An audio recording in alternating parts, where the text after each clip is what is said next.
A lot of people have issues with that because they like owning and operating their own buildings, and now all of a sudden they're with another group and they don't have the same control.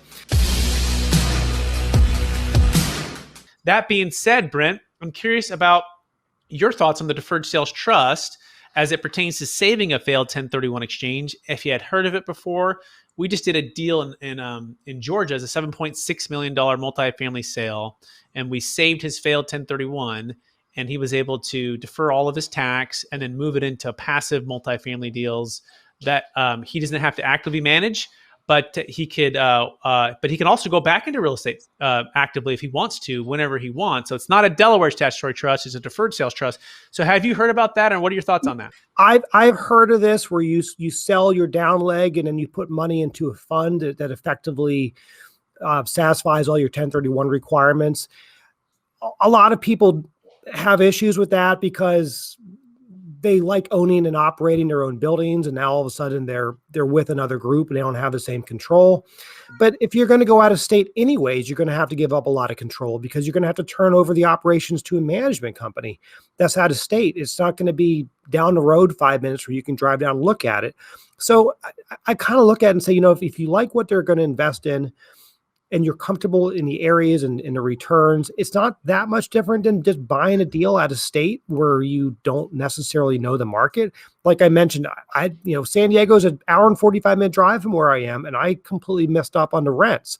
I can't imagine trying to buy a deal in Houston, Texas. I'd have no idea where they are. So I do think that it has some serious advantages, but yes, you're giving up some level of control.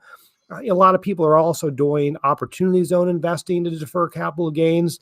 That's even trickier, and you still do have to pay some of the capital gains. So there's a few ways to do it, but this trust thing that you're getting at, I do like it for some people. It's not for everybody, but I do think it's a great alternative.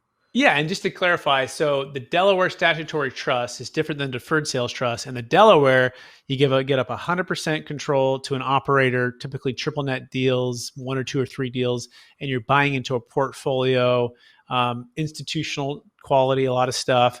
But it's like 10-year, you're just mailbox money, you're walking away. Great. That's the Delaware, that's the TIC. Now this is a Deferred Sales Trust. What's cool about the Deferred Sales Trust, we did another deal in Alabama.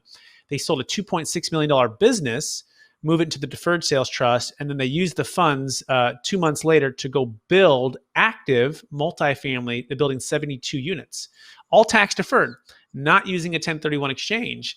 And so it gives you the ability to sell high and buy low, all tax deferred, not using a 1031 exchange. So that is the Deferred Sales Trust. So have you heard about that one before too, Brent? Or were you thinking about the Delaware? I've heard of it. I haven't seen somebody perform one here, but I've heard of it and it sounds amazing. If that's something that people can simply do, then it's definitely something that everybody should be exploring, provided that they're willing to be creative in what they want to do. But a lot of people do want to go into development deals. And a development deal is not easy to 1031 exchange into because you got to buy the land and then you got to have construction costs involved. And it's not always going to be a simple 1031 exchange unless you're just selling a $3 million apartment building and then you're going to go buy a $3 million piece of land. But then where's the rest of the funds going to come from for the construction?